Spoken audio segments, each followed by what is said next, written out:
আসসালামু আলাইকুম। আপনারা যারা এত লেখাপড়া করেও রাইট ফর্মস অফ ভার্ব আপনারা কমপ্লিটলি অ্যান্সার দিতে পারেন না, তারা ঠিক এখনই খাতা কলম নেন।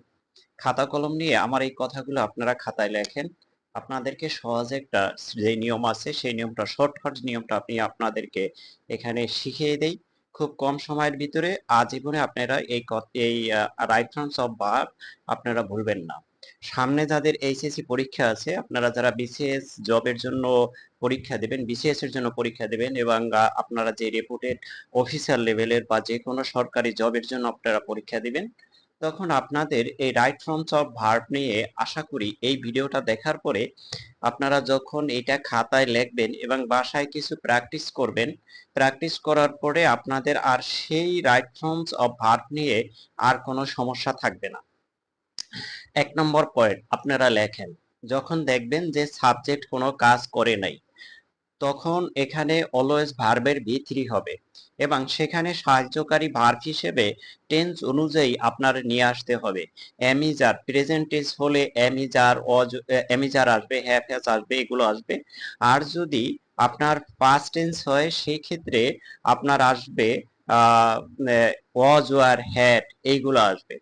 এখন আপনি কিভাবে বুঝবেন এটা প্রেজেন্ট টেন্স নাকি পাস্ট টেন্স এবং এখানে আপনার কি কি বসতে পারে সেই বিষয়গুলো কিছু ক্লু ওয়ার্ড আছে, যেমন এভরিডে, নর্মালি, ডেইলি, ইউজুয়ালি, জেনারালি। এই কথাগুলো যখন থাকবে এগুলোরে বলা হয় কি কিওয়ার্ড। এগুলো খাতায় লিখবেন যে এগুলো দিয়ে খুব কম আসে, এগুলো হলো কিওয়ার্ড। এই কিওয়ার্ড যখন এখানে থাকে তখন এখানে নর্মালি আপনার হয়ে যায়, মানে ভার্বের বি অন হয়। আবার কিছু কিওয়ার্ড আছে অনস, এগো, এরকম যখন আছে অনস আপন এ টাইম, অর্থাৎ যেটা ধারা এখন থেকে আগে বুঝাইবে, অর্থাৎ লাস্ট। আবার লাস্টের সাথে আপনার যা কিছু যুক্ত থাকতে পারে, last year, last day, last Sunday, এরপরে সে লাস্ট মান্থ, এগুলো যখন হবে তখন আপনারা এখানে নির্দ্বিধায় ভি2 বসাই দিবেন, অর্থাৎ ভার্বের ভি2 ফর্মটা বসাই দিবেন। এখন এখানে এই বিষয়গুলো আপনারা জাস্ট এই কয়েকটা কিওয়ার্ড যখন আপনারা মুখস্থ করবেন তখন আপনারা বুঝতে পারবেন, কিন্তু এগুলা দিয়ে আপনারা খুব কম পাবেন, যেটা দিয়ে আপনার আসলে চলবে না। এখন আপনার চলতে হলে যে বিষয়টা আপনার সবচাইতে বেশি করা লাগবে, ফোকাসটা দিতে হবে, এই বিষয়টা জানতে হবে যে আমার যেই বিষয়টা সচরাচর ঘটে থাকে, মানে নর্মালি যেই ঘটনাগুলো ঘটে থাকে, এই ক্ষেত্রে আপনার এভরিডে, নর্মালি, ইউজুয়ালি এই কথাগুলো আপনার লিখে দেবে না। এখন এই জায়গায় ধরে নেন যে আমরা যদি বলি যে unskilled driver, unskilled driver creates traffic jam, তাহলে এখানে এই যে unskilled driver creates traffic jam, এখানে এই যে ক্রিয়েট, এটা আমি ভিয়ন বসাইছি, আনস্কিল ড্রাইভার এটাকে থার্ড পারসন সিঙ্গুলার ধরা হয়। এটা হইছে একটা নাম, এই ক্ষেত্রে একটা নাম এবং এক, মানে একটাই বোঝায়, এটা দ্বারা যদিও সমষ্টিকে বোঝায়, ড্রাইভারের সমষ্টিকে, কিন্তু এখানে এটা সিঙ্গুলার হবে। তো এই কারণে ক্রিয়েটের সাথে আমার এজ যুক্ত করে দেওয়া হয়েছে ওই নিয়ম অনুযায়ী, কিন্তু এটা প্রতিনিয়ত ঘটছে। এই যে ট্রাফিক জ্যামটা, এটা প্রতিনিয়ত একটা চলমান একটা প্রক্রিয়া। তাই এই ক্ষেত্রে এটা বিয়ন আপনি বসাই দিবেন এইভাবে আপনার। এখন কথা হলো যখন ভার্ব মানে সাবজেক্ট কাজ করে না, এখন এটা বলতে পারি আমি যদি ট্রাফিক জ্যামটাকে আমি যদি শুরুতে নিয়ে আসি, যে ট্রাফিক জ্যাম, এখানে আমি যদি লিখে দেই যে ব্র্যাকেটে কস, এখানে কসটা যখন লেখা হয় তখন আপনি এখানে কি বসাবেন, তাই ট্রাফিক জ্যাম এই জায়গায় যেহেতু এটা একটা নর্মাল ঘটনা, এটা ঘটে থাকে, এটা বর্তমান সময়কে নির্দেশ করে, সেই ক্ষেত্রে আপনার এখানে লিখতে হয় ট্রাফিক জ্যাম ইজ কজ। এখন আমরা নর্মালি জানি ভার্বের সাথে আইএনজি যুক্ত হওয়ার কথা ইজের কারণে, কিন্তু এটা হয় নাই, কারণ কি এটা প্যাসিভ ফর্মে চলে যায়। এ কখন চলে যাবে, যখন সাবজেক্ট এখানে কোনো কাজ করে না। অর্থাৎ এখানে ট্রাফিক জ্যাম, সে কি নিজে কোনো কাজ করতে পারে, সে কি নিজে নিজে আর ট্রাফিক জ্যামটা ক্রিয়েট করতে পারে?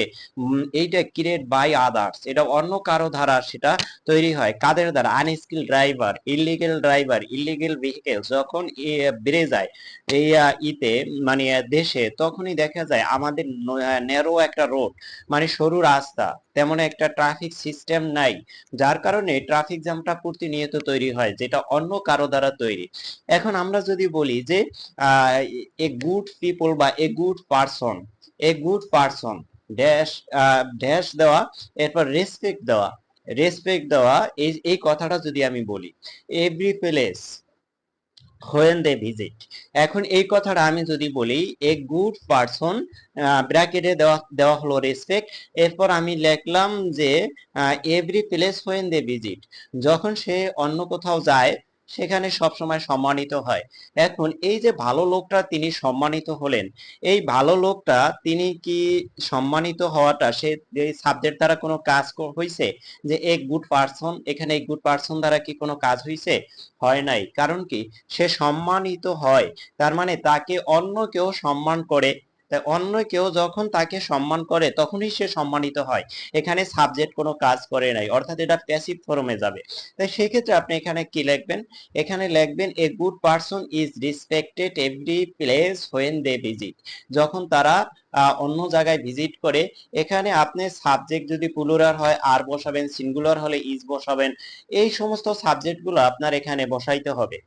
এই কথাগুলা, এই চিন্তা চেতনাটা যখন আপনি আপনার মাথায় আপনি কাজ করতে পারবেন, তখনই দেখবেন এই রাইট ফর্মস ভার্বে আপনার কোনো সমস্যা বাঁচবে না। Any other kinds of government job বলেন, এবং যে প্রাইভেট ব্যাংকের জবগুলো আছে, বড় বড় রেপুটেড যে জবগুলো আছে, এবং বিসিএস যে এক্সামগুলো আছে, এবং সবচাইতে বেশি কাজ হবে যাদের সামনে ইন্টার এক্সাম আছে, তাদের জন্য এটা খুবই একটা গুরুত্বপূর্ণ একটা বিষয়। আরো কিছু কি ওয়ার্ড আছে, সেই কি ওয়ার্ডটা হলো, সেটা হলো যে টু, টু এর পরে সব সময় ভার্বের বেস ফর্ম হবে, সব সময় ভার্বের বেস ফর্ম। কিন্তু কিছু ব্যতিক্রম আছে, সেটা হলো with a view to, get use to, look forward to, habituated to, mind, start, stop, while. এই কথাগুলো যখন থাকবে তখনই এরপরে আপনি ভার্বের সাথে আইএনজি যুক্ত করে দেবেন। এই গেল আপনার আরেকটা পয়েন্ট। অ্যানাদার পয়েন্ট হলো, আপনি দেখবেন কখনোই একটা সেন্টেন্সে দুইটা মেইন ভার্ব থাকবে না। আপনি যখন বুঝতে পারছেন যে একটা মেইন ভার্ব থাকবে, এখানে আপনি খেয়াল করলে দেখবেন ম্যাক্সিমাম টাইম আপনি এমন একটা সেন্টেন্স পাবেন যেই সেন্টেন্সটা হলো আপনার অ্যাসার্টিভ সেন্টেন্স, হতে পারে ইম্পারেটিভ সেন্টেন্স। অ্যাসার্টিভ সেন্টেন্সের ক্ষেত্রেই বেশি আসে, সেটা 70 থেকে 80% আছে অ্যাসার্টিভ সেন্টেন্স। তো অ্যাসার্টিভ সেন্টেন্সের স্ট্রাকচারটা কি? এই স্ট্রাকচারটা হলো আগে সাবজেক্ট থাকবে, তারপর ভার্ব থাকবে, অর্থাৎ যদি কোনো অক্সিলারি ভার্ব থাকে, সেই অক্সিলারি ভার্বটা মেইন ভার্বের আগে থাকে। তখন আপনি যখন বুঝতে পারবেন যে এটা একটা অ্যাসার্টিভ সেন্টেন্স, এখানে একটা অক্সিলারি ভার্ব আছে, তারপরে একটা ভার্ব আছে, এরপরে এই সেন্টেন্সে এমন একটা গ্যাপ দিয়ে দিছে, সেখানেও একটা ব্র্যাকেটে ভার্ব লিখে দিয়েছে। তার মানে একই সেন্টেন্সে দুইটা ভার্ব, অর্থাৎ যে জায়গায় থাকুক না কেন, তখন অপর যে ভার্বটা থাকবে সেটার সাথে আপনি সবসময় আইএনজি যুক্ত করে দিবেন। এবং এমনকি যদি পরপর দুইটা ভার্ব থাকে, তখন পরের ভার্বটার সাথে আপনি আইএনজি যুক্ত করে দিবেন। কারণ কি? প্রথমেই কখনো আপনার একই সেন্টেন্সে দুইটা মেইন ভার্ব থাকবে না। এই কারণে আপনার পরের ভার্বটার সাথে যখন আইএনজি যুক্ত করে দিবেন, তখন আপনার এটা 100% কারেক্ট হয়ে যাবে। আপনারা কমপ্লিটলি ইংরেজিতে কথা বলতে পারবেন।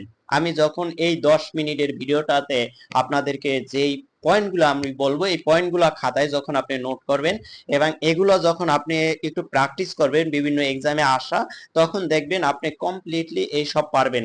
এই যে গাদা গাদা যে রুল করে রাইট ফর্মস অফ ভার্বের, এগুলো দিয়ে আসলে কখনো কাজ হয় না।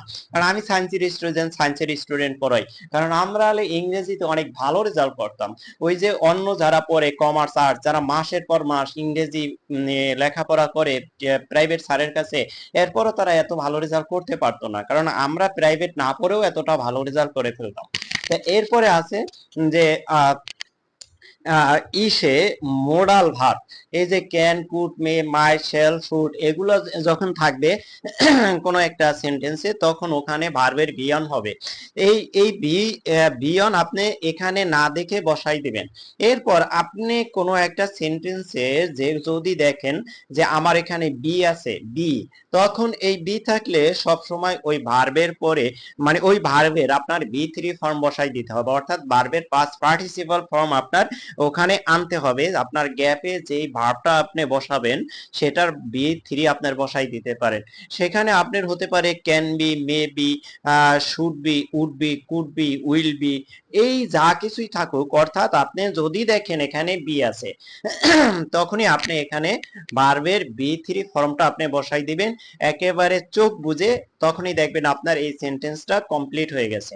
আর একটা যে বিষয় হলো সেটা হলো যে টু একটা প্রিপজিশন টু, এই টুর পরে ভার্বের বেস ফর্ম হয়, কিন্তু ব্যতিক্রম যেটা বলে দিলাম look forward to, get use to, এরপর হলো with a view to, habituated to, এরপর আপনার যেটা আছে যে start, mind, stop, while, by, এগুলোর পরে কোনো ভার্ব থাকলে এটার সাথে আপনার আইএনজি যুক্ত করে দিতে হবে। কিন্তু এখানে একটা যে কথা আছে যে বাইয়ের যে আগে, বাইয়ের আগে যে ভার্বটা হবে এই ভার্বটা অলওয়েজ আপনি বি3 করে দেবেন।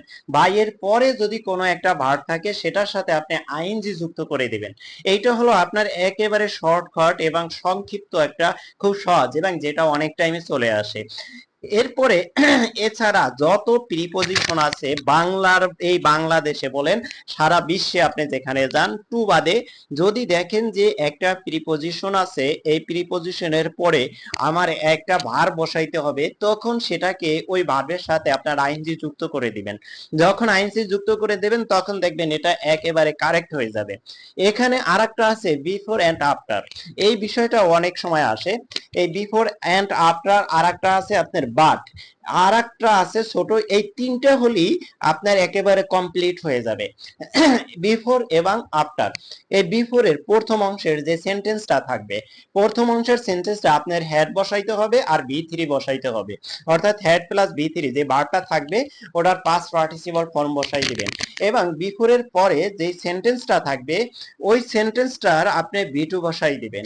এবং আফটার জাস্ট এটার উল্টোটা, আফটার হলো আপনি প্রথম অংশে যে সেন্টেন্সটা থাকবে সেই সেন্টেন্সটার আপনার বি টু ফর্ম বসাই দিতে হবে, এবং পরের যে সেন্টেন্সটা থাকবে সেই সেন্টেন্সটার সাথে আপনি হ্যাড এবং বি থ্রি ফর্ম আপনি বসাই দিতে হবে। তখনই দেখবেন আপনার এইটা একেবারে কমপ্লিট হয়ে গেছে। এরপর আসে বাট। বাট কথাটা আমরা কখন বুঝি ব্যবহার করি, যেমন মডিফায়ারে বাটের একটা যে ক্লু হলো সেটা হলো বিপরীত অর্থ বোঝাতে, অর্থাৎ বাট হলো যে একটা মডিফায়ার, এই জায়গায় আপনি বিপরীত অর্থ যখন আপনি বসাবেন, সরি এটা একটা আপনার কনজাংশন, যেমন কানেকশন, কানেক্টরস যেটা আছে, বাট এই বিপরীত অর্থে যেটা আপনি ব্যবহার করা হয়। যেমন একটা কথা শুরু থেকে যেই কথাগুলো পরিপ্রেক্ষিতে বলার পরে পরে যখন বাট থাকে তখন আপনি পরে দেখবেন যে ওই সেন্টেন্সটায় এটার বিপরীত হবে। যদি পজিটিভ পজিটিভ কথা থাকে, যেমন আমরা এখানে যদি আমরা বলি যে every driver should follow the rules of, মানে traffic rules, should follow the traffic rules, আমরা যদি এই কথাটা বলি তাহলে এটা কিন্তু একটা পজিটিভ কথা। বাট এরপর যদি আমি বলি বাট, এই বাট বলা মানেই তখন আমরা ওখানে কি বলতে পারি, they do not follow the traffic rules, তারা এই ট্রাফিক রুলসটা ফলো করে না। দেখেন এখানে একটা বিপরীত ওয়ার্ড হয়ে গেছে না। তাই এই বাটের পরে যদি আপনার প্রথম অংশে যেটার পরিপ্রেক্ষিতে কথাটা বলছে সেটা যদি নেগেটিভ কথা বলে পরেরটা হবে কি পজিটিভ, প্রথমটা যদি হয় পজিটিভ পরেরটা হবে নেগেটিভ, সেখানে আপনার ডু নট আনতে হবে, ডাজ নট আনতে হবে, আপনার ডিড নট আনতে হবে, আপনার এম নট আনতে হবে, আপনার ইজ নট আনতে হবে, আপনার আর নট আনতে হবে, হ্যাভ নট, হ্যাজ নট, এইটা আনতে হবে আপনার টেন্স অনুযায়ী। Will not, could not, may not, এরপরে এই জায়গায় এই সমস্ত বিষয়গুলো আপনার আনতে হবে। কারণ বাট যখন হবে তখনই আপনার পরের অংশ বেশিরভাগ ক্ষেত্রেই নেগেটিভই সবচাইতে বেশি হয়, কারণ কোনো একটা টপিক যখন শুরু করে তখন পজিটিভ দিয়েই বেশিরভাগ শুরু করে। এরপর যখন দেখবেন বাট পরের অংশে আপনি এইটা মনে করবেন যে এটা যদি একেবারে সাধারণ চলমান প্রক্রিয়া হয় তখন এটা present tense, present indefinite tense, ভার্বের বি থ্রি, ভার্বের বি অন হওয়ার কথা, সেখানে আমার এটা নেগেটিভ করতে হবে। তাই নেগেটিভ করতে হলে সাবজেক্ট যদি থার্ড পারসন সিঙ্গুলার হয় ডাজ নট বসাবেন, যদি থার্ড পারসন সিঙ্গুলার না হয় তাহলে ডু নট বসাবেন, আর এটা যদি পাস্ট টেন্সের হয় তখন ডিড নট বসাবেন।